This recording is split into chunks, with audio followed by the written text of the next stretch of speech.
Folks, we are live. Holy crap. Welcome to Tavern Chat. It's a special live Tavern Chat, and it's essentially going to be an AMA, and Ask Me Anything. But it is limited to members to ask the questions. Anybody can watch. Anybody. I'm not going to give away free memberships as we go on a little bit. So I know that there are some pressing questions, so I probably should address, I guess the elephant in the room. Hey, Sovereign Wolf, and by the way, thank you for reminding me to do this. Um, Thais, welcome. So I know one of the driving questions because I get asked this, and I want to address this is what's going on with Blades and Arcana, which previously was Blades and Sorcery, which previously was Continual Light, right? It's basically what I built off of Swords and Wizardry Light, which I did for Frog God Games, and the only person it's really hard to hit the mic and hit the cough button, kind of. But here's the reality: whatever I was going to be doing with Blades and Arcana was going to be coming out with Don Samora with the Tower Games. And I know that although I lack details, I do know that Don has signed an agreement. There's Don with Wizards of the Coast, and I know I will be involved in that project. So I am sure that it's going to be. I don't want to say a time sink, but I'm sure it's going to occupy much of my creative juices, and so I am waiting to see what those responsibilities are going to be and what's needed from me before moving on with a project that I may have started putting a lot of work into and then have to sideline it, which sucks. But I'm excited to be working with Don on whatever's coming down the pipes, and I'm looking forward to it. It's exciting. And listen, that's part of the good times, right? It's to have a plethora of options. Too many options. Well, that's really better than having too few. So remember, folks. Excuse me, as I hold on. Yeah, I guess I can hit the cough button. Um, this is this is your time. If you are a member of this channel, there are subscribers and there are members, and I appreciate you both. But anybody can watch this live, and anybody can watch the replay on this. But participating in the chat, throwing questions towards your bartender here, is limited to those of you that are members. Membership is a little so it's $1.99. Yeah, the thing is, I want some more details on that one too. From what I understand, the Don is under pretty much uh, an NDA. There's very little he can discuss about it until Watsy makes the announcement. But I've been asked if I'm interested in being an active participant in this project, and I know enough about Don to know that if I'm being asked to be a participant, Don knows me enough to know what would interest me, and I'm excited. You know. Now, as a side note, the last 2 days I've been doing a lot of cleaning. That picture behind me is going to change because that shelf has changed, and I want to update it. And I'm working now in another room and did two shelves in there today. And one thing I've realized is I have a lot of 5e material that I have never read. Some of it duplicates material that I have for other rule sets like Swords and Wizardry or OSE. Um, and so I am, and also I have some unopened. Rachel's not nearby, but she knows about just. I have some unopened board games from Kickstarters. When I say unopened, still in the race to shrink, still in the wrap. I've already sent some pictures and some stuff to Tom Wilson as to what I'm going to be donating to ShireCon for the silent auction. Um, One thing I didn't realize I have two signed and numbered releases from Pacesetter Games, and one of the signed and numbers I didn't even realize this. I wasn't paying attention. By the way, they're both for 5e, but one is a number 1 of 40, and the Pacesetter stuff can be very collectible. So that may need to. It takes up too much space. The early Pacesetter stuff came in like plain wrap boxes with the cover on it, and I should have brought one out for this. I wasn't thinking about it. I'm not going to walk away from my screen, so I could grab it for you right now. But it's something that I'm trying to make space. Uh, yes, Theodis. You hope it's something along the lines of fixing D&D. I'm not holding my breath. How about that? If you're talking about fixing 5e, um, that's a whole other question, right? Because we don't have hard numbers. But if you talk to players, if you talk to game store owners, 2014 was a huge seller and still is a decent seller. And 2024 doesn't seem to be a repeat of that.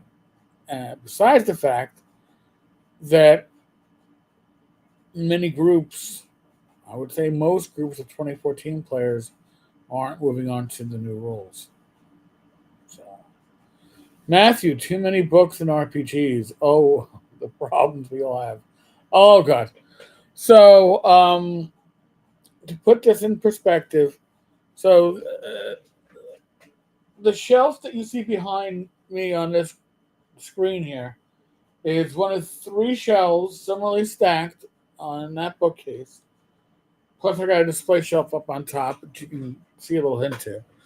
I have a second set of the shelving in another room. I have shelves in this room to my right. One is stacked two. One is too high. One is four high, but a bit narrower of more gaming books. And then I have a room devoted to this shit. So yes, I have way too much. Yes, I'll be running at ShireCon. Got an adventure I have written. Just consider it an old school time slot, because I'll probably wind up bringing extra copies of the Swords and Wizardry Light rules, which are very much along the lines of what Blades and Arcana will be. And I have some whatever tweaks I'll just give out verbally. But I like them. I like to play games that I can supply the rules for to people, so people walk away with something, right? Chad, welcome. Really, I appreciate the turnout. So yeah, and I've got to do a lot of I don't want to say playtesting, but I have a couple of things that I've purchased at recent conventions that need to get reviewed, including a pretty cool card game based on Call of Cthulhu. Well, based on the Cthulhu mythos, not COC, based on the Cthulhu mythos. Um, is explained to us at CNY. Sounds just going to be a lot of fun and play quickly. So probably Tuesday, Wednesday on that one when we get a chance to actually really dig deep into it. Matt, I got into Joe's game. Interested to see what he comes up with. Uh, listen, Joe the lawyer is an excellent DM. We busted his balls deeply on Friday night on the live stream. And why did we do that? Because Joe was arguing about questing beast and about house rules and if you have to house rule a game, it isn't a game anymore, or some argument like that. And that's a valid argument to some point, right? But I think that everybody house rules something. I house rule rules that I myself have written. But Joe, this past April May, Joe wrapped up a 2 year long campaign using the AD&D 2E rules, and it was a blast. Swear to God, it was a blast. I had a blast of 2 years. I played a gnome priest. Um, I couldn't have asked for a better time. But Joe called it by the book. And I think the initial house rules were about 6 pages of house rules. By the time the campaign ended, we were at, well, actually, we were at exactly 20 pages, but the font had shrunk probably twice. Because Joe was like, because we were busting on him, dude, this is 20 pages of house rules for a game that's by the book. And he's like, oh, you motherfuckers. So, it's not to be more than 20 pages. So you got more house rules. Well, I'm going to decrease the font. So,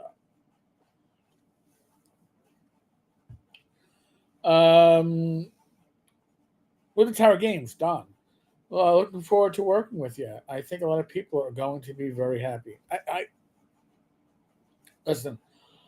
I'm excited because I know Don well enough over the years to know what excites Don. Does that make sense? And to know that if Don is excited to ask me to be part of this project going forward, Don knows my interests, right? I think if you're here watching this live stream on a Sunday night, you know what interests me. You can look over my shoulders and get a couple of ideas. Um, yeah, I think it's going to wind out pretty well. No, Don, 20 pages. 20. It just started out with 6 and then it morphed. There was a lot of stuff that just, it was like, oh my God. All right. All right. I guess. Yeah. But there was an experience point penalty for being a demi-human that was multi-classed, and it just went.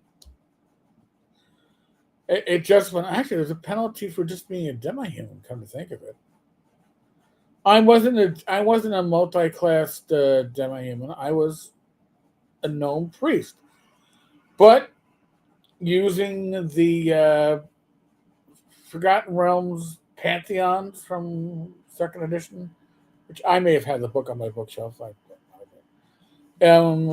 found that a lot of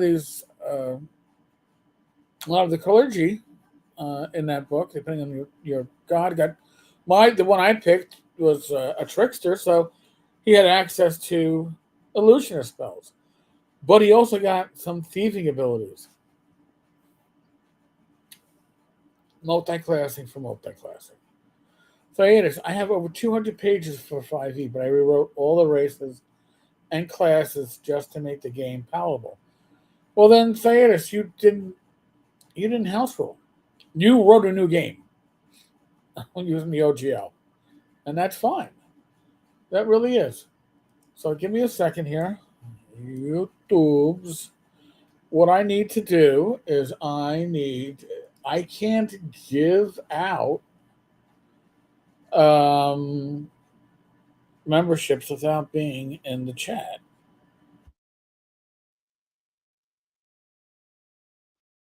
I had to open up the.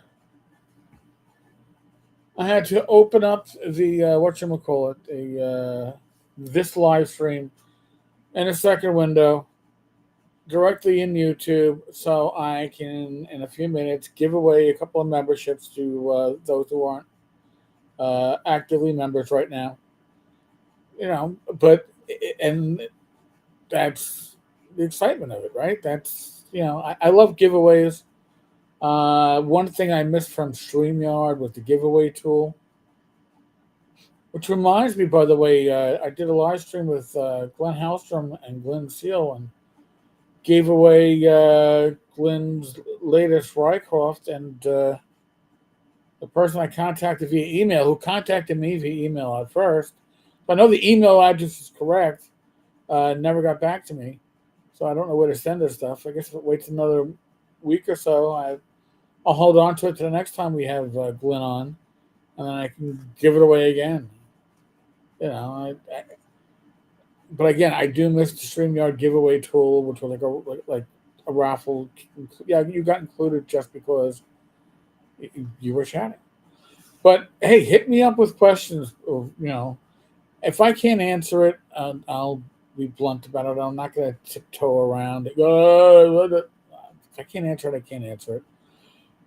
Some questions will could potentially fall into that category, but you know, um, in the meantime, I'll hit you all with a little background on me. As best I can judge, I was introduced to AD&D 1E uh, Christmas break of sixth grade, and by the following summer, in between the end of elementary school and the start of junior high school, I got my player's handbook, Dungeon Master's Guide, and my first set of dice from my parents. And again, how do I remember the time frame? So I remember discussing in seventh grade AD&D at the lunch table with kids in my class, and I wasn't actively playing at that time. I only had the one friend, my friend Kenny, introduced me to it. But I still remember that time frame. So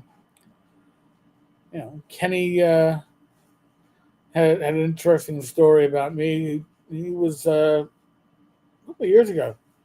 He was living in Chicago, and he hasn't gamed since, I don't know, high school. And he's he got an Uber, and he's in the Uber, and somebody is playing a podcast.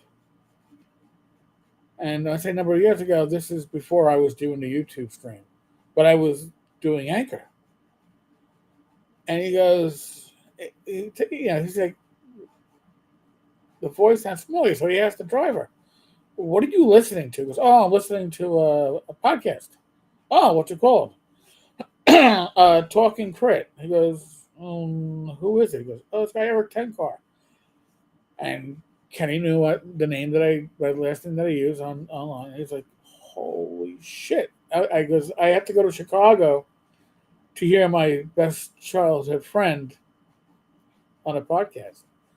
And he said, then him and the driver got into this huge conversation about me. Makes sense. Like, well, I'm the one that introduced him to playing D&D. He goes like, "What, really?" He goes, "Yeah." And he told the story. And weird how life can be, right? And by the way, I turned, I guess, 3.5 weeks ago, I turned 58. Kenny turned 58 about 3 months before me. He's doing his residency as an MD right now. It's never too late to find your true path. I will say that. So if you ever like, "Oh, I'm too old for that," apparently you're not. Apparently, I would say too old. I'm certainly not going to go back into law enforcement at 58, but Um, you're as young as you feel, and I think gaming keeps many of us young. Excuse me. So, all right, let's see. All right, I think that we should have got enough people into the room right now. I am going to give away uh, the last 5 memberships for the month. So let's do it right now. And like I said, if you are a member, you can ask a question. So we there we go. Uh, Norvik 1602, JP Devious Dungeons Painting, Knick-Knack 95, and Midnight Green. You all have been gifted for a month of membership to the tavern. And if you have any questions for me, feel free to put them up. Uh, as you can see, the I do like about Restream is that you can embed the chat right on the screen. It makes, on my opinion, for a livelier chat.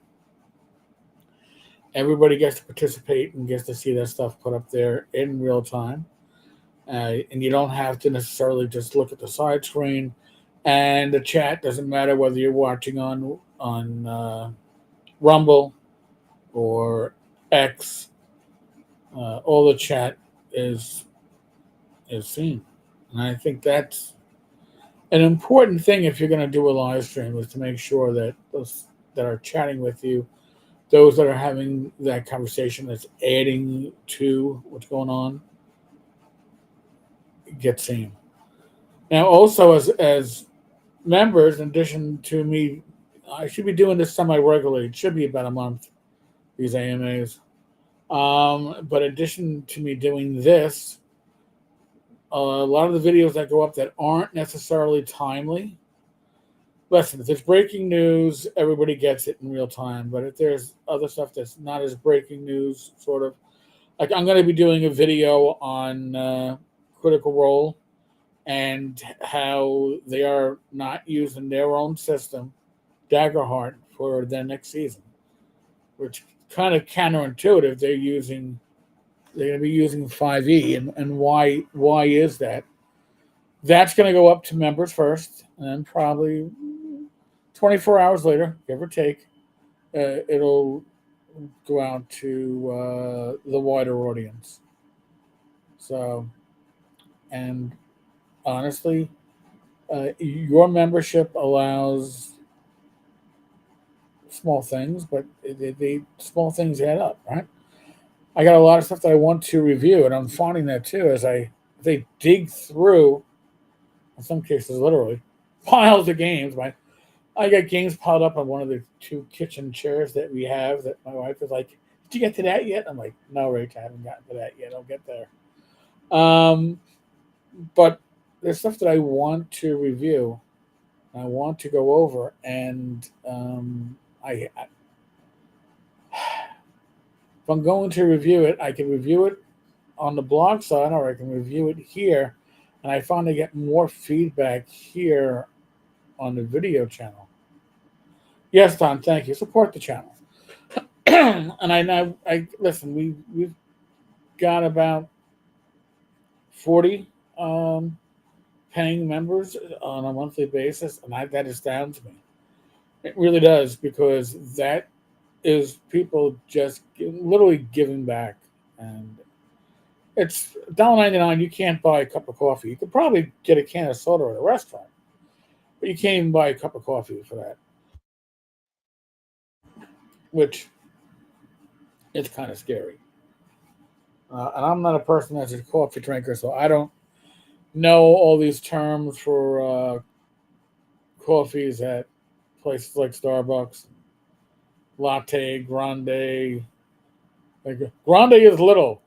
It's like, okay, not really truth in advertising, but if you say so.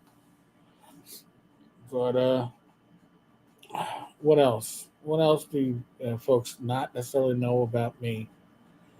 I played I played right from, I guess, with the same gaming group. The gaming group formed in my senior year of high school.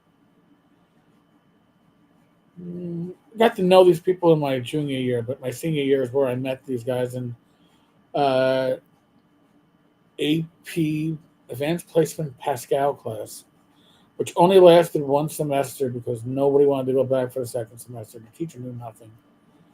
God bless him. When I got to meet some good friends there, good gamers, and so from 1984, well, actually probably early, like late 1983 to early 1996, March 3rd of 96. I had the same gaming group. People came and went, but the core group was the core group, and it lasted literally till the Sunday night or Sunday night. We usually gamed from like 4 to 8, 4 to 9 at that point, and we broke up. Did a session. I put the garbage out in the alleyway, and then I had to get my dress uniform ready for my graduation from the police academy the next morning. And then after that, I didn't have the hours. I was working weekends for the next year and a half, and like anything else in life, right? Like when something becomes a routine or it becomes a habit, you can stick with it. Once you break the habit, all of a sudden it's not a routine anymore. I used to have a habit of going down to my local pub for lunch, and it was, I don't know, weekdays I'd be down there 3 or 4 days out of 5, and then as things changed after COVID, well, now with my wife, we go down once or twice a week, and then when that closed, we went to another pub with some of the same people, and now my bar experiences are at conventions. Haven't stopped. I still have my wine every night, but we broke the habit. Our new habit now is going out for Greek food for lunch at least once a week. Sovereign. I got interested in D&D when I was a child, watching the Saturday morning cartoon. Uh that cartoon ran for years. I remember watching that in the morning before going to work when I was working retail. So and a lot of people maybe don't know about that about me, but from 1986 Christmas season through, well, maybe 1987. Oh God, maybe it was 87. 87 through, well, Christmas of 87 through summer of 96 when I got sworn in. I worked retail for a major New York area department store, Stearns. The parent company of which was Allied, and then it was Federated, and then it was the new Federated, and then the new Federated bought out Macy's, and then after I left, they rebranded all the different chains into Macy's. But I worked retail for 8.5 years. Started out in electronics, um, ran the bargain spot, candy, and young men's departments for a while, and then when it was time for me to head out, they gave me the Christmas department for my last Christmas. Took care of that. And then I went back to electronics to earn a little extra money to prep for the expenses of being in the academy. Because, at least in the NYPD, being in the police academy isn't cheap. You got to cut 2 checks almost right away. You got to cut one check your first day uh, to the department, and that's for your uniforms and basic supplies. and you're buying all that stuff. And then the next check is about a month or two later is for your dress uniform. And you got to cut that check. So, there were a lot of, in my case, I had to like borrow money from my parents and pay them back. But, yeah, listen, it was a great career. I have no regrets. I did 20 years to the effing day. And when I left, it was time to leave. You know? And that job allowed me to do what I do now. Right? I got a pension.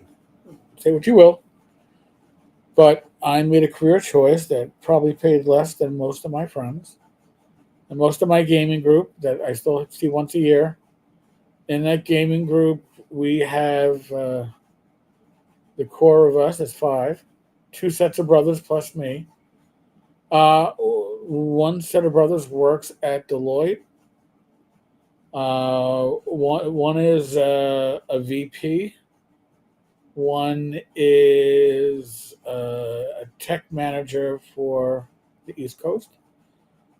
Um, and the other set of brothers, one is a VP at Bank of America, and the other is the chiropractor to the stars and stuff. These are, uh, oh, sorry, not the physical therapist to the stars. Sorry.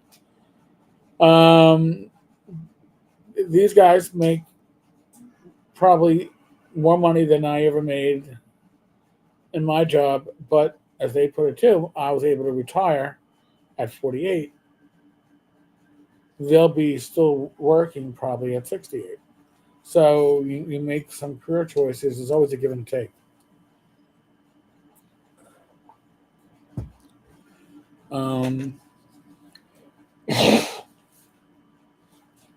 Now, something a little off track.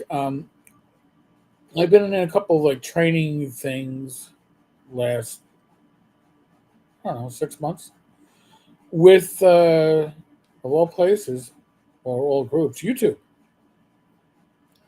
And one of the things that they are kicking around, and I obviously haven't implemented it yet, is they are kicking around the idea of uh, if you are a member of a channel, that you would not be subjected to ads.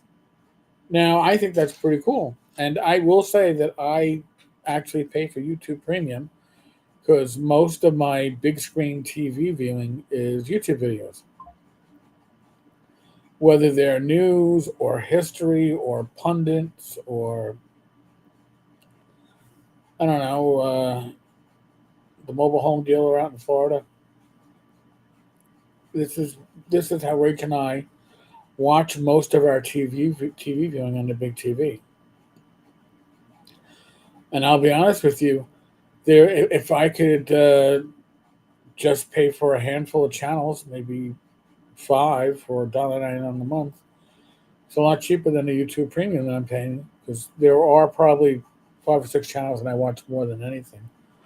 I just don't like, YouTube commercials. It was worth it, and then I paid a little extra this year to make sure my son and my father were not subject to commercials anymore. It was bad. My father trying to show me something on YouTube on their big TV after I set them up, and it's like, oh, Dad, you got commercials. I got to fix this. You're killing me. You're killing me. I just I prefer my entertainment commercial free. The other thing about YouTube is that I'm sure this has been not just me but other creatives. And I use that term loosely, but whatever. Live streamers, YouTubers, um, people like to make these claims like, "Oh, you're just looking for clicks for the big bucks," um, and honestly, no. With including YouTube memberships, I'll give you a range because it does range on the month. But we're probably on this channel earning between 100 and $125 a month. It is not life changing. I have to pay for restream, and I have to pay for uh, Clipgoat, which is how I do the shorts, and I pay for Canva to do the thumbnails. So this channel is not, it's not paying a bill. I wish it was.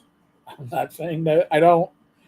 I wish it would get larger and be able to pull aside like I don't know, my electric bill, not during the summertime, but like a regular electric bill, and maybe say I paid this with my YouTube, but we're not there. Probably never will be. But at the same time, I enjoy doing this. Right? I get satisfaction, and I get to deal with my community and to converse and talk with my community. And I do say it's my community because it's a subsection of the larger OSR community, which is a subsection of the larger gaming community. But um, I do think that this works out pretty well.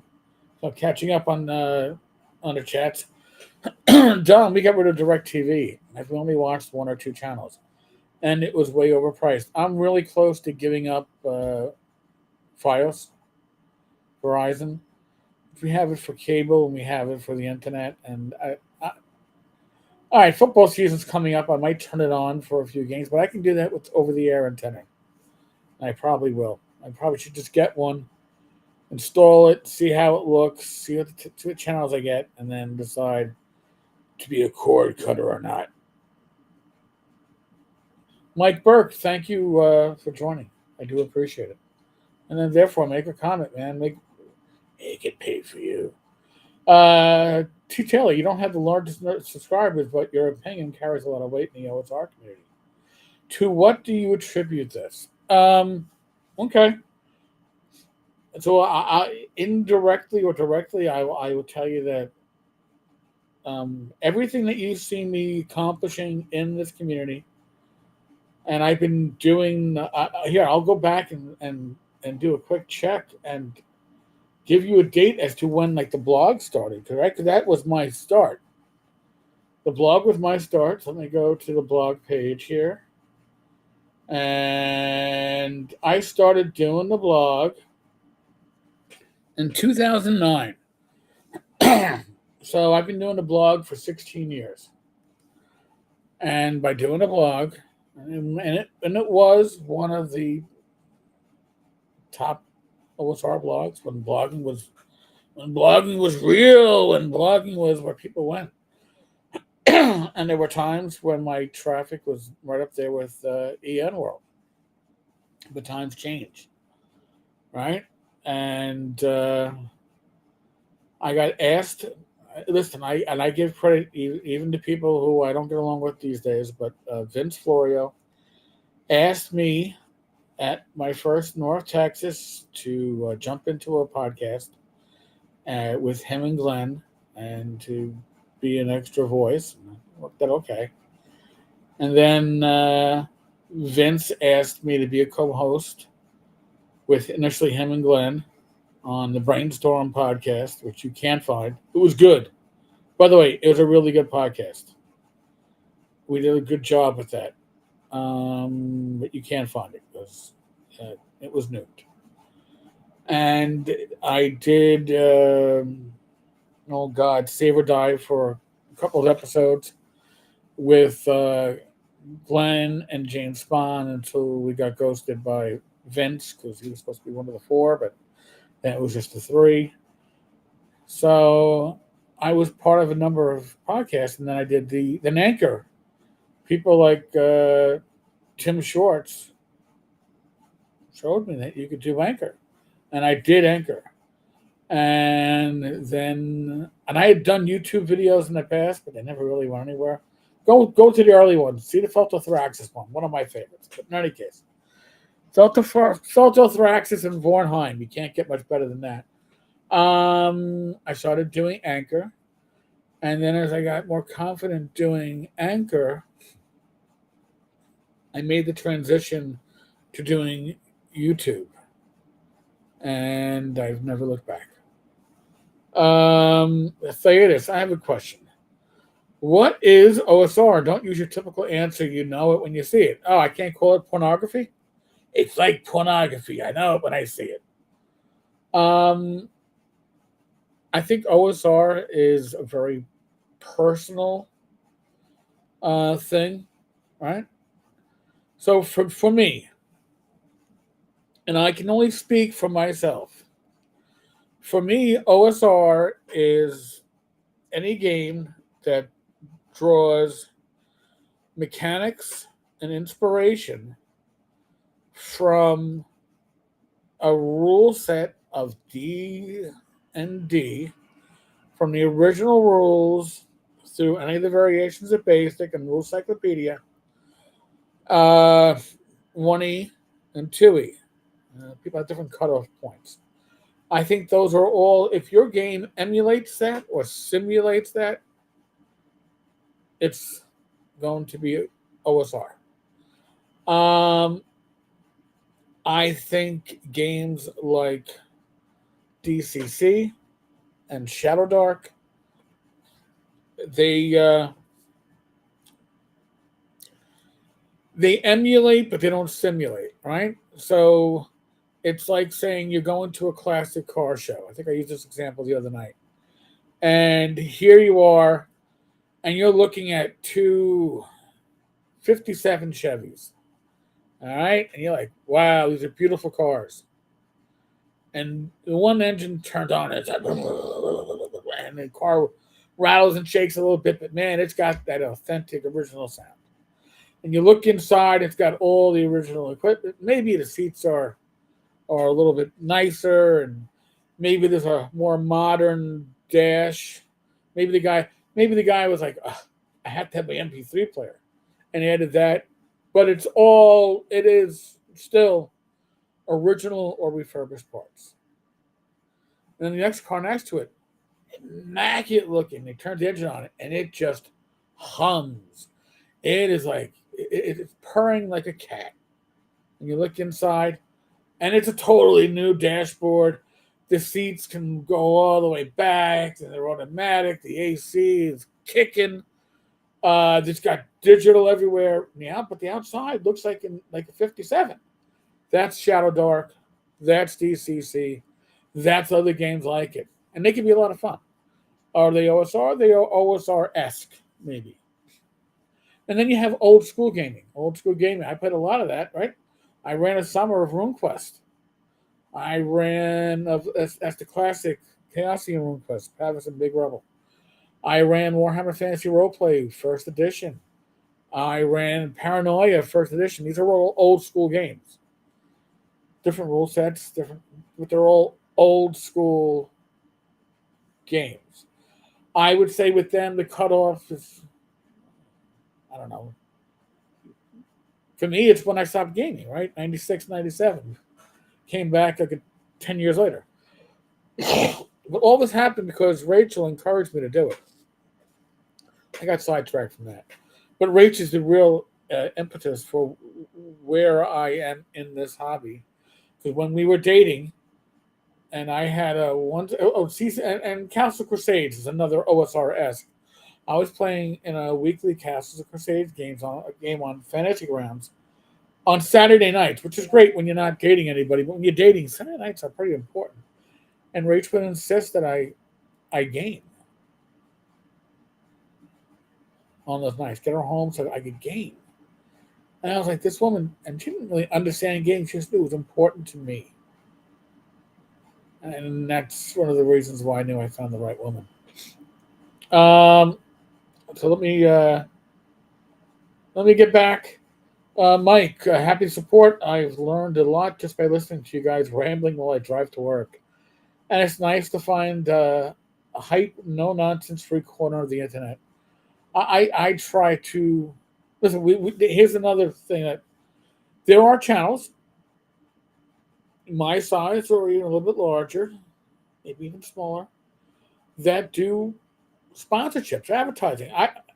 I'd rather be like, dare I say it, the PBS So I want the viewer to support me, and I am very.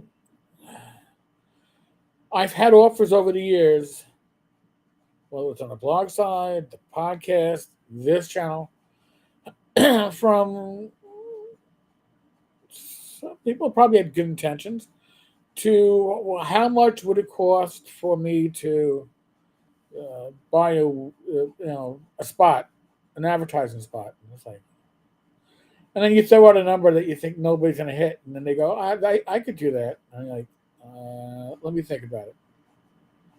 And you don't see advertising on this channel, right?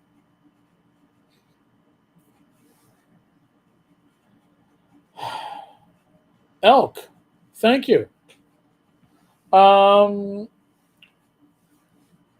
What's your Mike Burke? What's your desert island D&D or variant? Desert island D&D. See, that's a tough one because I want something that's gonna be a lot of reading.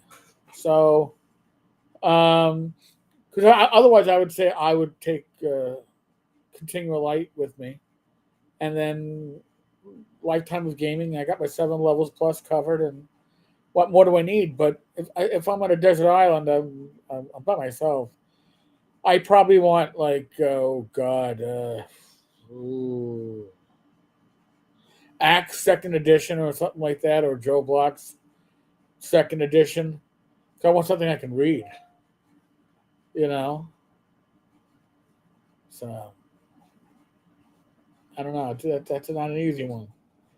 Joe. Joe wants to. Joe. All right. Well, I didn't. Yeah, Joe, come on in. Rachel will bust my balls and say, "Yeah, you're never gonna get off the. You're never gonna get off now." That could be taken the wrong way. But when Mike popped in on Friday night with me and Rob, she was like, "Yeah, I knew we were lost." She goes, I gave up on watching any of our shows that night because those two can talk." um, Chad, are there any non D&D OSR games you particularly like? Not necessarily ones you play regularly, but ones you might jump into a pickup game at a con. I jumped into Paranoia, the new edition, at ShireCon last year. ShireCon's coming up next month, September. Had a blast. Had a blast. I like Paranoia. I ran the first edition. The rules were broken. Didn't make a difference. You don't run it as a campaign. I even play tested some Paranoia stuff. I play tested one of the scenarios for Hill Sector Blues. Let me tell Joe what's up. Um, yeah, I play tested that in West End Games Manhattan offices. We had to come in from a back entrance to the building in downtown Manhattan. Oh, hold on, Joe. You're a little small there. Hey, what's up, man? There you go. That's what she said. No, wait a minute. Whoa, I said that whoa! wrong. Wait a minute. I said that wrong. What's going on? Not much. Did you know that you were part of our live stream on Yeah, Friday? yeah. Ivy Shorts texted me. She goes, "Even though you're not there, you to start a show." I'm like, "What are you talking about?" So I logged in. The funniest thing, dude, was I was at the gym legit. Huh? One with my nephew. They first had to stop at my brother's house because they came back from Disney and bought me the Darth Vader helmet, which actually goes on your head and makes the sound of breathing. It's fucking badass. So anyway, I was there. Then I brought my nephew to the gym, and I started listening to it. First thing I do when I get to the gym, I go to the bathroom, get set up, take a piss. At the time, I was doing a deuce, and I heard you say, "If Joe's at the gym right now, he's probably, God forbid, if he's." And I was like, "Holy shit, he's psychic!" And I was an hour behind you. So you not only are psychic, but you psychically predicted the future because I was literally doing what you said I was doing. I'm like, holy fuck. It's like mind blown. Good timing is always part of it. By the way, I Goddamn. want to thank Hamlet Bound. Also joined today. Thank you. Much appreciated. By the way, great screen name. Hey, how's this sound, Eric? Because here's the thing. I ordered my nephew, my brother's house, talked to my nephew about the latest videos because they took great joy in the Ben Milton video, not in the video at all because they don't understand D&D. They each played, they don't like it, they're not Right. right. But they took so much joy in the fact that there was a shit stirring comment section with people who were saying, I've been a D&D player since 1978 based on my pedigree. And they're like, they were thought it was hilarious that I was involved in such a things. They were mocking as a nerd. They didn't understand the scope of my geeky nerdiness, right? So they're mocking me. Anyway, I was talking to my nephew who was actually in school for journalism and broadcast media and all this shit. And I said, what'd you think other than, mocking the comments and me being a nerd? And here I thought that I'm finally getting my, thumbnail game up and everything and feeling good about the font and color scheme I got. Cause we all do, we change it, we fuck with it, right? We mess around. And he just shit all over me in a very cool, nice, let me help you out, you dumb uncle way. He just kind of shit on it. I'm like, but he did tell me some tips about Canva, like how to get a background image out, how to do, how to like fuck with the backgrounds itself in general, right. and layering and blurring and this and that. And the kid showed it to me in like 98 seconds because they know they're sitting. Right. And I'm like, I didn't know that was even capable. I log in today. It took me 3 hours to duplicate what he did in 98 seconds, but I was messing with that all day, just playing around. Like I love Canva. I do too. The more I play with it, the more I like it. It's a nice format. Vanishing Tower Press. Thank you also. Cool. The thing is, the other thing he told me too was that he did see the video and not knowing the content, he just put it out. And stylistically speaking, he says, you think you sound good or you sound okay audio wise, when you're doing your own video. But when you're commenting on a guy's video who has a much better quality audio, it makes you look worse. I said, well, what are you talking about? And so I told him what mic I got. I literally have the same mic as you. Remember, guy asked, right. I reached out to you, so I bought the same exact thing. And he says, well, where do you have it? I said, that's about 1.5 feet ahead of me. And when I talk, I'm all like an Italian all over the place. I never directly at the mic, right? Right. And he says, so, with that kind of mic, I showed him, and I got it on Amazon. And he said, with that kind of mic, you need it like next to your face. You need it like this. So he told me this mic stand that I buy here. And I, got a mic stand on the desk and everything. So I was curious. This is literally, I set it up 2 hours ago. Fine. I mean, this sound better or worse? I don't know. I have my mic about 12 inches from me. Yeah. Here. But I don't move around too much when I'm on. See, I do. I'm always moving. That's the problem, So I need to like make sure that the thing is right and it's in my face. And actually, it'll help me with the camera discipline too, because who wants to see a fucking spastic? You know what I mean? Just bouncing all over the place like a Mexican jumping bean, right? Well, here I'll throw something out, and it doesn't apply to either one of us. But if you're going to be on a YouTube channel, all right, I have an Apple computer, so I have this is my keyboard. It's nice and quiet. Okay. Well, I always sound better than Joe, but he's a lawyer. Come on, he's got certain standards too. I don't have standards. But I hate, and I've seen this in other channels too, and it's happened on my channel. When somebody is using the keyboard and they got the click keyboard, so all you hear is yeah. It's like, all right, listen. If I wanted to do a channel about accounting, that's perfect. We typing class. That. Yeah. Thaitis says I sound better, so that's good. And Thaitis has heard me before, so you're seeing that the sound is actually a level of quality better. That's good. Yeah, no, you do. Yeah. You do sound good. Oh, by the way, Joe, it's a shame you're no longer running 5e. I've got so much 5e stuff I'm going to be dumping on Shiragon. Oh, really? Well, actually, what I'm doing is I'm hacking it to make it like an old school version. So that's the thing I'm working on, It morphed from my own RPG with all the weird shit I want into like, let me just make this my own 5e. I'll just expand the house rules into a full version. And that's like, it's something I could get my brother to play, right? It's something I could probably get some people at a game store to play, to fuck around with it. And I can make, make character sheets for it or something online. So, okay. Yeah. So that's so, hey, you got a 5e shit. I'm using. I'm not. I mean, I'm stealing it. Like I got the books and I stole whatever was good out of the books back here. That's all it is. Mm-hmm. Yeah. Thanks, Mike Jeff. says when you start running a software voice enhancer over your speech, like Matt Colville, you may have gone a little too far. Does he really? That's what Uh, Howard Stern does too. I can see it. Vanishing Tower. Really glad you guys are on right now. I'm home visiting aging parents and family, and it's been gut wrenching but beautiful. Anyway, please review my latest blog post. I recorded audio of a small RPG product dear to me. I've gone to Vanishing Tower Press in the past. I'll need Well, to take a peek either tonight or yeah, tomorrow. cool. Yeah, sounds cool. Sounds cool.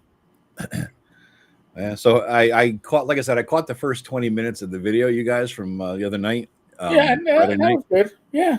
It was a lot because I kept saying to myself, because I mean, I want to hear the brilliance of my own voice. I'm like, you're interrupting me too fucking much. I want to hear myself. And then Rob, of course, blew all of it at the beginning. No sense of the timing of the let the story play out. Listen, I love Rob. Rob has some of the most insightful observations you are Yeah, going to find on YouTube. yeah. But his timing Yes. is I can't He's the explain it. guy who jumps to the punchline of the joke before telling the joke. It's like if you're telling a joke in front of a crowd, you're halfway through. It's the butler, and you're like, "Fuck what?" Yeah, the timing was funny, so I was chuckling at that. But we had a fun time, and then it was nice having Mike on, Yeah. and then we pivoted for the second half. So, what was And the listen, final verdict? What was the? I didn't finish the video, but what was the final verdict? we got derailed with your 20 pages of house rules. Oh God! Because we So we thought never that was finished the the Ben one. funniest part was when you were complaining about, well, if you have to tweak the rules, and then we're like, oh, Rob goes like, do you want to do it, Eric, or shall I? And I was like, oh God. You do have to tweak the rules. That's the whole point of it. You can't not tweak rules. If you're trying to get a fucking old school game out of 5e, you got to do that shit, man. You even got to do it to 2e. Oh yeah, apparently so. you know. And listen, Questing Beast. And I was saying this before. We don't do sponsorships. Joe doesn't do sponsorships. No. Okay. When you listen to Joe's channel, like if you listen to my channel or you listen to Wizard Tower Games, Don Samara's channel, when you listen to us, if we're pontificating, it's honest to God pontificating. If we are opinionating, we are opinionating. If we say something is the best piece of shit since the invention of sliced white bread, that's how we feel. If we think it is a piece of excrement on the bottom of my shoe, we'll tell you. Yep. Because you know who pays me? We gained 4 members tonight. You 4 members are going to help this channel move forward. Joe's members help his channel move forward.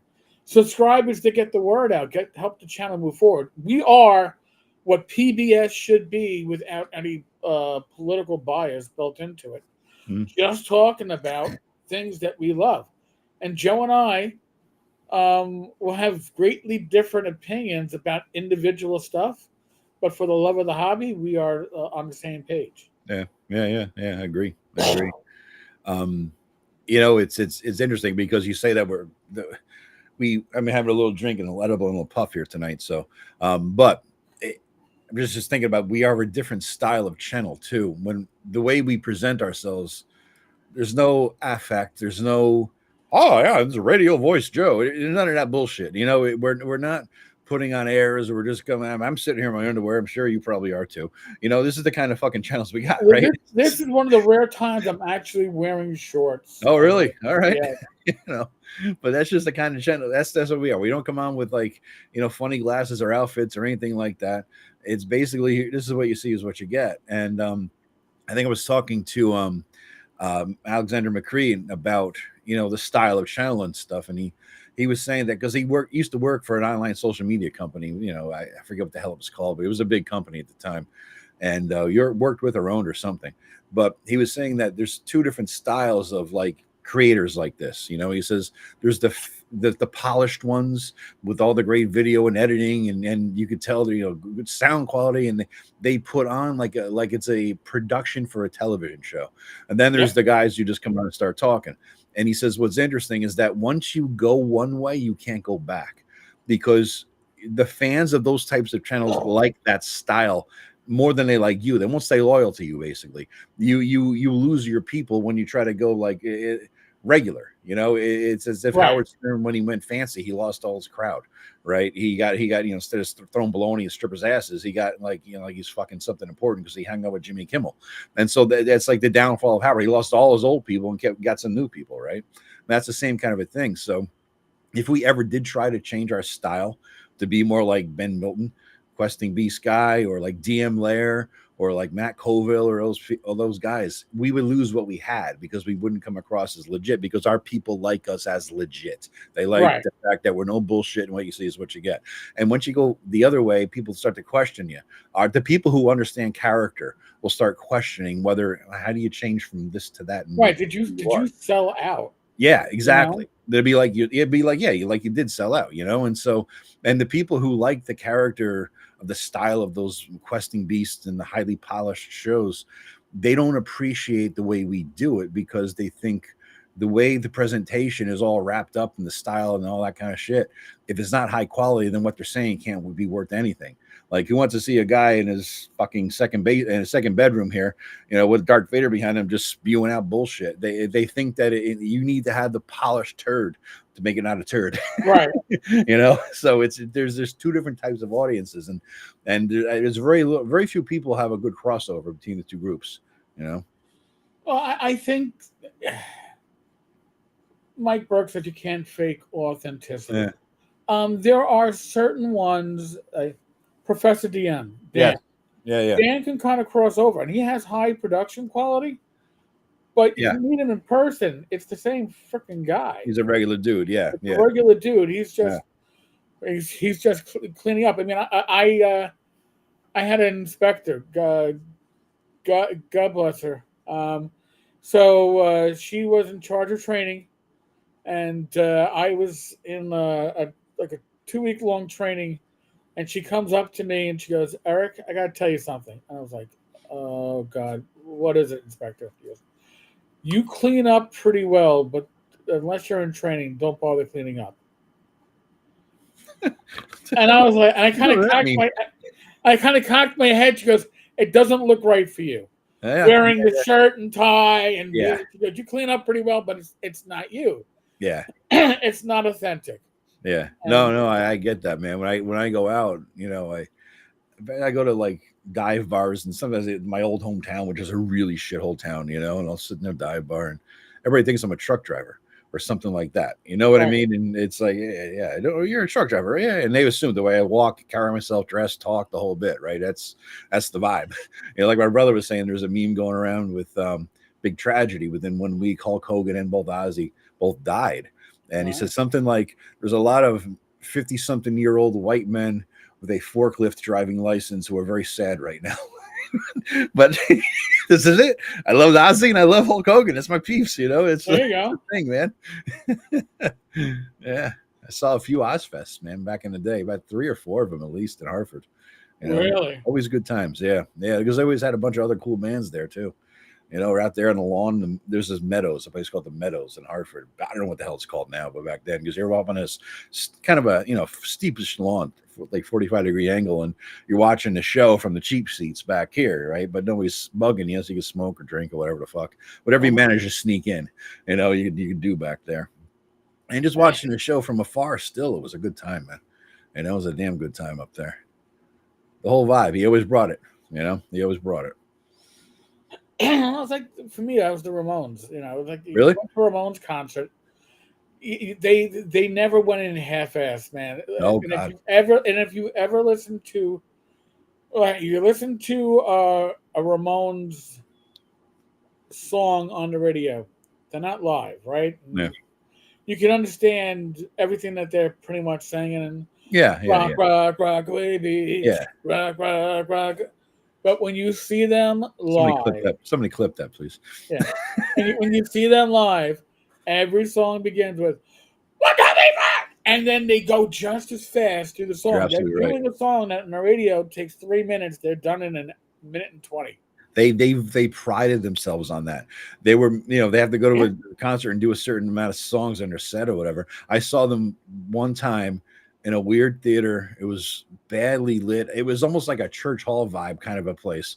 Oh, nice. And it wasn't there. I don't even know what the hell. It wasn't even a real theater, but fucking White Zombie and the Ramones. Oh my god, that Yeah, was awesome. yeah. So I'm like, I finally get to see the Ramones.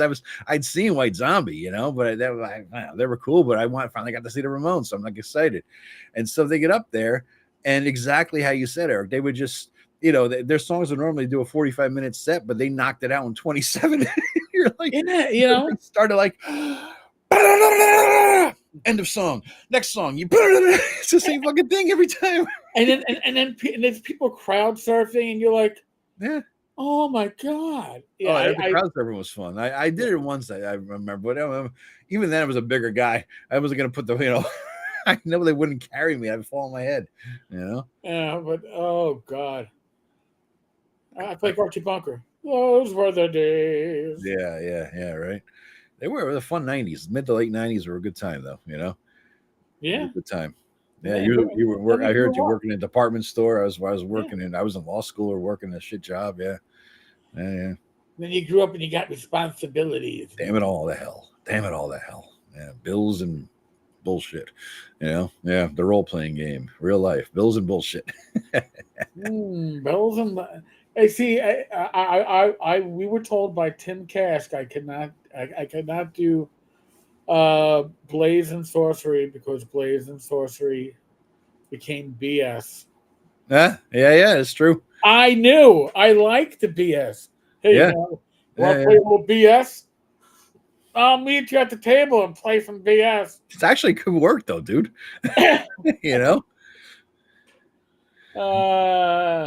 God. You should make something like a swear though, SOB, right? Swords over whatever, swords of something, swords of badassery, SOB. Want to go play some SOB? Swords of badassery. Yeah, I mean it just fits the vibe. Yeah, come on, yeah, let's get her on. Yeah. Yep. Another thing my nephew told me. Again, all this was pattered out to me in like a couple of minutes. All these dropping the the wisdom of a 20-year-old kid who looks at his uncle like he's a functional retard when it comes to technology, right? So put it in a nice way. I had to help him fix the damn mic thing. It wouldn't fit on right. Anyway, he told me too about this goes back to the authenticity thing and the production values. The jump cut videos where they are talking for 5 seconds and then it jumps to a different frame. The conversation continues as if, but there might be a half a second missing. Yes. I hate that. Me too. It drives me nuts. But he's like, you should try to, do that with the video editing, blah, blah, blah. And he admitted it'll appeal to a younger demographic. I'm like, I don't know. I can't do it because if I watch that video, I want to punch the person doing it like that because it's like, calm down, Beavis. It's like chill out, a little less caffeine. Just you don't need to be that animated. But really, what it comes down to is the younger generation is more easily distracted. They need the quickness of boom, boom, boom, moving to get their attention. And they need it to be clean, so you can have the moments of silence. Yes. And there are some channels that I'll watch on YouTube, and there are jump cuts that are they're okay jump cuts. They aren't disturbing. The only reason why you know there's a jump cut is because like the dog walking in the background was here and now it's here. Yeah. But otherwise it was natural. But there are some jump cuts that make you smack yourself in the head. Yeah. It's like you make me nervous, make me anxious watching your goddamn channel because the fucking weird cuts. If it's a natural thing and a transition between one topic to the next, I can see that. A little transition. Right. Okay, now we'll talk about that's a logical paragraph break, right? But you don't want the paragraph break. You don't want the breaks within the middle of a sentence. It doesn't make any. That's just terrible. It's just terrible to do it like that. But I think really, I heard somebody else talk about this in terms of the way Hollywood movies are going now. They said that because you'll watch a Marvel movie, an MCU movie now, they're very different in style and tone, not just the woke bullshit, but just the style of the movie. A lot more quick humor, a lot more faster scenes, less downtime, less dialogue, less background, get to know the people, anything like that. And the reason is they said because people who watch a movie now, especially younger people like under 30, they are watching a movie, but the movie that they're watching is competing with the screen in their hand. And so if there's a downtime moment or something where somebody pauses or contemplates something, or you get out of the action and two people do that, that 10-second talk, and Right. then they go back to it and they're on the phone. And so the way they make them stick around for the 10-second talk is to have everything a funny quip, right? And so you can't have it a meaningful interaction between two people. You either get funny quips and no real character development that comes from it, and massive action with a lot of jumpy scenes, just because of attention span deficit. All Holy right. shit. So now, all right. So that brings up an interesting question, though, or an observation. How does that apply to the current generation, the new generation of D&D players? Do you have to keep them more engaged than you did our generation? I think you do, man. I mean, I was just because I'm going to do a video on the X card. I know I talked about it in various places, but I did a quick scan of my channel. I'm like, I don't think I've ever done a video on the X card. So I'll get into that. And I was thinking about, because, you read that thing, it's like nobody our generation would contemplate the need for such a fucking thing, right? It's just ridiculous. And so, but the younger generation, everybody's hurt and injured by something. And so they have different expectations, different sensibilities, different everything. So, Right. yeah, I mean, your whole style, it's not just on the trigger word bullshit. Their whole style of play is based on the culture they grew up in. So yeah, I think that they're going to get bored quickly if you don't have something action wise. I think, which is why 2024 leans way more into the action stuff, right? Than Right. than the other kind of crap. And if you don't have action or dialogue or something related to their personal journey story, because they're writing this novel in their head that they want to come out, right? And so if it's not focused on them or massive combat that gets their attention, I think you're going to be, yeah, you're playing a game that they don't like. Interesting. Yeah, I'll find Very. out. I mean, I'm hoping to start a game in a game store locally in a few months once I get this shit up enough to do it. And Right. it's going to be interesting because the last time I ran a game store, a game was about 6 years ago when I didn't know anything about what was going on in the current zeitgeist. I mean, they're telling me everybody walks into the game talking about the latest episode of Critical Role or whatever the fuck. I'm like, and I ran eventually after a couple days, a couple different sessions. I'm like, I got to ask, who the fuck is this Critical Role? What is this? I had no clue. And they looked at me like I was a zombie. Are you that old? That kind You're of a third eye. What yeah. the? What's that in your head? You must be dead. I mean, Jesus Christ. But yeah, I mean, so they at the time had different expectations and understandings, and based on that show, what they thought a game should be. So yeah, I mean, not now people, especially with Critical Role, getting more excitement. I mean, God, it's gonna be interesting. It's gonna be interesting. I'm curious. I'll probably do videos talking about it in the general sense, but I'm gonna be curious how it goes. Because I haven't run a game store game in 5-6 years probably. So it's gonna be fun. It's gonna be fun. You ever think of doing that, dude? Just finding a game store and running games some night for kids or adults or whatever? Um, there's a game-ish store at Yeah. Atlas Mall, but it's not so much a game store as it is a event location. Uh, because you rent your space. Okay. I'm not paying for the privilege Oh, yeah. of Yeah. paying in public. Yeah. But I could do karaoke there if I wanted to also. So, I mean, Yeah. uh, Hamlet Bound, people are people. They like the same stuff they used to. Competing with the phone is competing with addiction more than a new form of entertainment, in my opinion. You know what? I had, when I used to game, for a while, we had my sister's boyfriend in our game group, which was funny when they broke up and he was still in our game group. But Ooh. yeah, we kept him as a player. She just didn't have him as a boyfriend. But Matt was an amateur artist, and he would spend his game time when it wasn't his turn or when he was sketching, whether it was sketching what's going on or I don't know, sketching a picture of me like laid out shirtless in the lounge chair in the backyard when he came over one time. A little creepy, but okay. Yeah, creepy. I still have that somewhere. But that's what he You would should auction do. that off at ShireCon this year. Oh my God! Maybe, It's autographs. midnight auction. That might be Yeah, a midnight yeah. auction one from North Texas. But Yeah, people often did, but it was doodling back or building. Here's something I don't see anymore, but you used to see a lot back in the 90s. What's that? Dice towers Oh made of yeah. Oh dice, yeah. dice. Real You dice. stack your I dice. still do That it. was your dice tower. Dude, I still do it while we play in person. Well, once a year we play in person at my brother's house for the day after Thanksgiving. All the guys get together and we play a game. And even though because one of the guys is in Dwayne is remember Dwayne, he's out there in wherever the hell, mid country somewhere. And so we have to play with roll 20, even though we're all at my brother's house, so Dwayne could play. Right. But the other all four of us, although we're here, other than Dwayne, right? So we're all playing a roll 20, and so they're rolling dice. I'm like, fuck you. If I'm playing in person D&D, I don't care that it's on roll 20. I'm bringing my dice. I'm making my dice towers because I get to only do this once a fucking year. So I brought all my dice and I always roll, and make them look at it. Especially if it's like, an important. I'll do some bullshit rolls on online, but if it's an important roll, I'm rolling the fucking big dice. Breaking it out, man. I'll say Edit says he used to paint minis while playing D&D. See, I could see drawing or painting minis because yeah, number one is D&D related, probably related to what's going on at the time. And that Zen-like exercise helps certain people to concentrate on what's going on. And so I got nothing against that, but it's the cell phone problem that you're going to deal with because as somebody said there, they're going to be, as soon as there's a break and their character's not involved, they're going to be looking at the cell phone for whatever the fuck.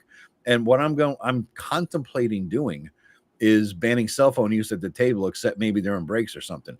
Put it down. Don't look at it, for anything because you don't need it for the game. Right. And it's a distraction to yourself and to others. Like, you go to a movie and somebody pulls their cell phone, you want to beat them in the head with a bat. Right. So it's, I'm just thinking about just trying to say that. And, if you're that fucking addicted, you need a cell phone break. We'll take a break in an hour for a couple minutes so you could, see what the hell happened in your universe. But I'll see. I'll see how far it goes.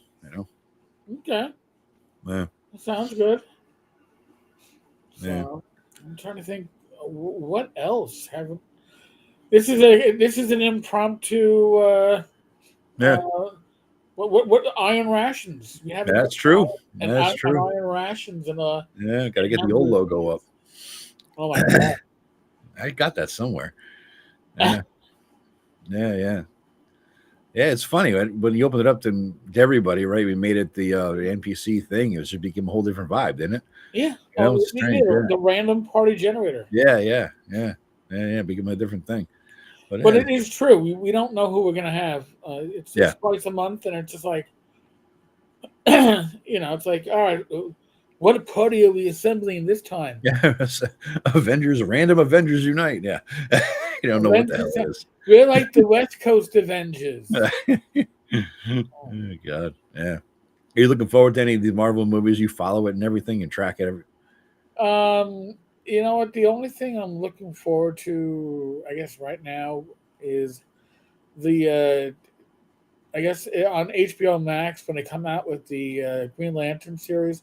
Because Green Lantern was my first superhero. Okay, all right. I came in right at the DC explosion.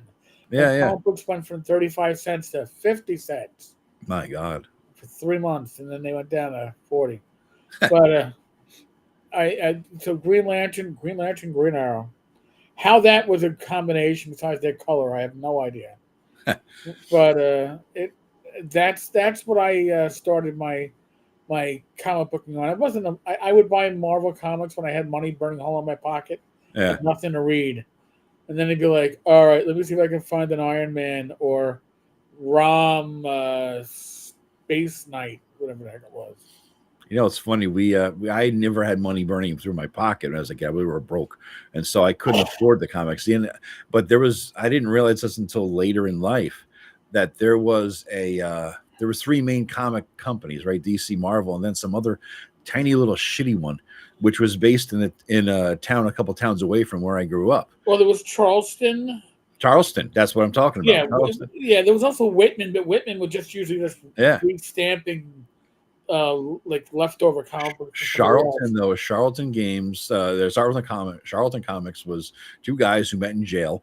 One was a lawyer who did some shady shit, and the other one was some Italian immigrant guy who had a printing press, and he started printing out lyrics to songs in the 40s or whatever the hell 50s. And so that was a copyright violation with it. So these two shady people met in jail. This is the story I've heard. Met in jail, they come out, and I think they're both named Charles or something, or had Charles in their name. And so, or one of the kids named Charles, whatever the fuck. There was a Charles connection, so it became Charlton, comics or Charlton Press. And so they formed this company with using the printing presses that were making the counterfeit bullshit, and they started making knockoff comics. Like if Marvel or DC had one, they put it out. But everything about them was shit. Their quality of the paper, the quality of the drawing. Every once in a while, though, they get a discontented like DC or Marvel guy, and you have to move out there to Derby, Connecticut, and live in the ramshackle hotel and write his comics. They want him to go into the office and write them, but they just went out of business because they didn't keep their equipment up. All right. So yeah, they were in Derby, Connecticut. Derby. Yep. Derby. Yep. The company was formed by John Santangelo Sr. and Ed Levy in 1940 as TWO Charles Company, named after the co-founders' two sons, both named. Not bad for all the shit I got inside me right now. I remember that details. Yeah. So all right. So we have a good question then. Favorite drink while gaming and after gaming. Joe, you want to take that one first? I don't have one. It's whatever the favorite one I feel like drinking that night. Like sometimes I'm in a mood, like I've been messing with the old fashions. I mean, my favorite drink is probably an old fashioned because I've been playing like a mad scientist trying to perfect it. Because I had one randomly at a bar somewhere in New Haven one night, and it was the best one I'd ever had before or since. And I've been trying to duplicate that magic, whatever the hell he does. And I go back and I watch him, and I can't do it at home when I get home again. But so I would have to say that most times it's like, yeah, whatever's handy, whatever I'm in the mood for. But the favorite drink that I could have while gaming, it's a different way to say your question, is an old fashioned. And with messing with the recipe. So yeah, probably be it. So back in my college days, we initially allowed drinking at the game table, and then I quickly had to make the executive decision that there shall be no drinking at the game table, because the second session we allowed drinking at the game table, we had two players that didn't make it to the end. Wow. Oh no, we were in our young 20s. Come on, everybody. Yeah. All right. Yeah. So it's like, yeah, all right, no, with no drink at the table. So I still generally don't drink while gaming. Yeah. But after a good game, or depends on if theoretically, if we have like that hoorah moment at the end, I would gladly reach out and not saying I keep this handy because I need it to keep handy, but what is it? Bottle of scotch. All right. Bottle of whiskey. Sorry. Small, very, very small barrel bourbon whiskey. Finished with Amburano wood. 96 proof. Delicious. Nice. However, this is celebration time. Last time I had this was earlier this year when I got a certain courtroom. But I keep it nearby. But I would normally have a glass of wine or two after a nice game. But then again, I'll have a glass of wine or two after tonight's AMA. So it's same difference, just different things. I like to have a couple when I'm DMing too. I mean, or playing. It doesn't matter. It's just it's a hangout thing, right? It's like going to a bar, but at home with dice. Yeah. So it's the same kind of a vibe. The gaming to me is the same vibe as hanging out at a bar. It's the exact same vibe, except you're doing make believe while you're at the bar. Right. So yeah, that makes total sense to me. And afterwards I generally would slow down and get ready to go to bed. Right. So I don't really have one afterwards. I let whatever I had during the game just kind of wear out. No, I got you. Yeah. Chad, by the way, at the point of GLGA, and I read the Neil Adams reprints, was to have two characters on opposite sides of the political aisle react to situations and debate over their differences. But I think it was issue 119 or something like that, where Green Arrow bowed out and it just became Green Lantern, which was fine for me. And I liked their dynamics, but it just, All right, GL, we're gonna go into space. Put me in a moon bubble and take me out there because I can't breathe or do anything super heroic. But my arrows will be great. I got my anti-alien arrow. Him and Hawkeye and Marvel. I was like literally like, what the fuck? Yeah. You know. It's like, I Mike, don't. I agree, Mike. Like playing pool, you have a little, you get better, and then you get, yeah, same any sport, one beer or whatever. There's a limit. There's a low limit where you like it loosens you up and you stop thinking so much and you just you get into the vibe. But yeah, afterwards, after more than that, you just suck ass. I mean, everything sucks. Homeward Bound. I haven't smoked marijuana in years, but I remember loving it. Really made me get into my character deeply. That Yeah, said, I'm not a stoner. Promise. and that goes with the Vanishing Tower Press just said. He says alcohol kills the connection you're trying to make in real time at the table. I disagree, because sometimes it just loosens you up enough so that you're not so Mr. Spock, and you could just get into the emotional moment a lot easier. Right. So, I think that's for me. I mean, that may be for you. I teach All their own. right. You know? Listen, that's a very individual. Exactly. You Exactly. know, I mean, I'm not going to mention the individual in the community who's pretty well known that uh, ran a game session at North Texas and had no idea that they were drinking until they spilled their wine all over the table. And before the game could continue, they had to refill their wine. Wow. Just Dude, you gotta saying. text that shit in private chat who this is. I gotta know now. That's interesting. That's interesting. There was one time we were playing at the game store back then, and I said, God, let's get pizza. It was like before the game started, Right. and like so we ran, as I said, and I knew there's a few at the table who also puffed a little bit. And so I said, "Hey, I got a joint in the car." So I said, "On the way, we can, drive and Right. bake in the car a little bit, and then by the time we get the pizza will be really, really good, so Our appetites will be primed. excellent.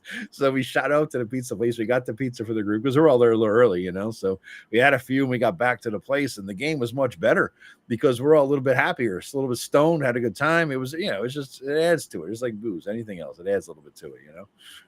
Yeah, they're talking about the smell of marijuana. I mean, when I first became a cop, I hit the streets in 90, 96, sworn Later, in, Mike. 97. Later, Mike. Um, Marijuana did not have this pungent odor that it has these days. It was lighter. I'm not going to say it was pleasant, but it wasn't offensive. Now I can drive down the highway and in the city and go, I know that ain't fucking skunk.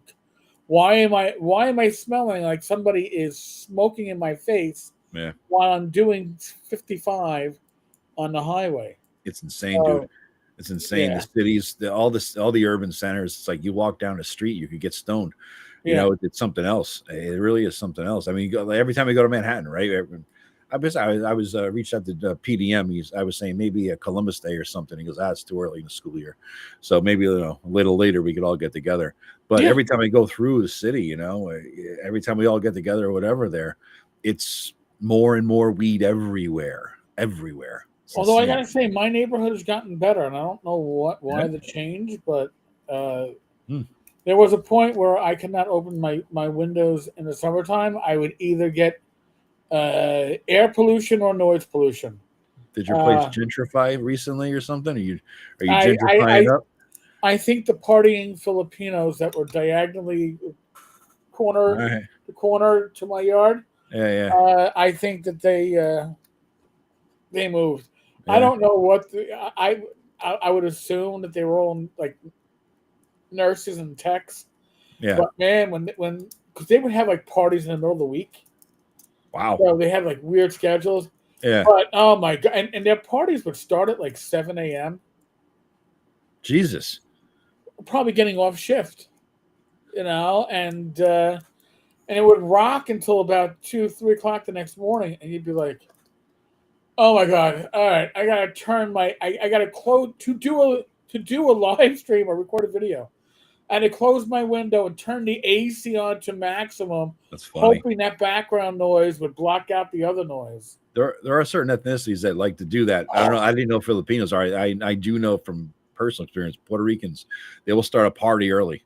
Oh You yeah, know what I mean? They will get a starting in the morning and it'll go all day long, kind of a thing. You know, when I lived in Jersey when I was growing up as a little kid, we lived next to us, Puerto Rican family, the Perez's, and the Louis Perez was. I'm not giving away any identity. He's dead anyway, and plus Louis Perez, right? So it's like John John Smith. Smith. Yeah, So it's like the Louis Perez, he wanted to do an old fashioned Puerto Rican pig roast. My father was all excited.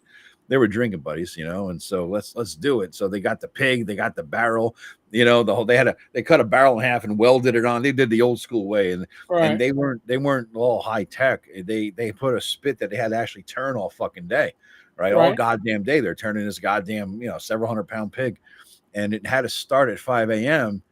turning to get the goddamn pig cooked for lunch, right? And so, in the meantime, though, dude, they're drinking, they're turning, and they're drinking and turning, drinking the whole day long. They're lit, right? And they had volunteers come in for their neighborhood.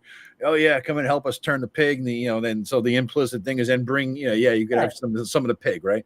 It turned into a fucking block party out of nowhere. This goddamn pig roast, and it wasn't my father's impetus. It was just the nature of the beast when you bring in something like that, the culture, the ethnicity, and the fun and the party of it, man.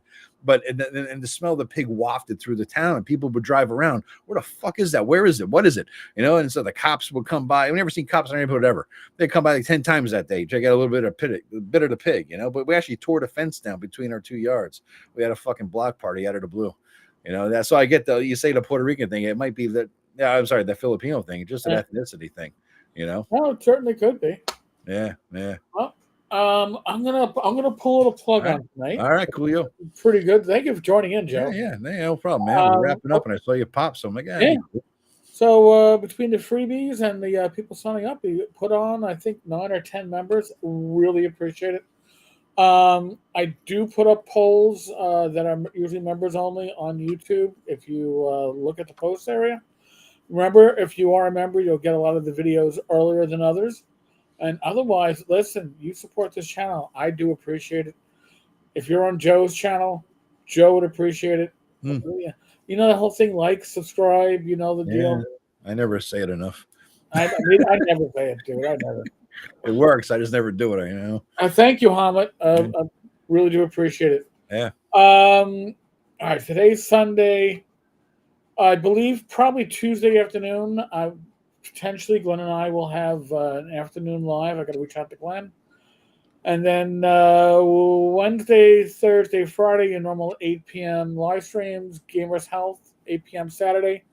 7 p.m. Sunday on Rumble. Inappropriate characters re-rolled. Wow. Busy week. All right, folks. Cool.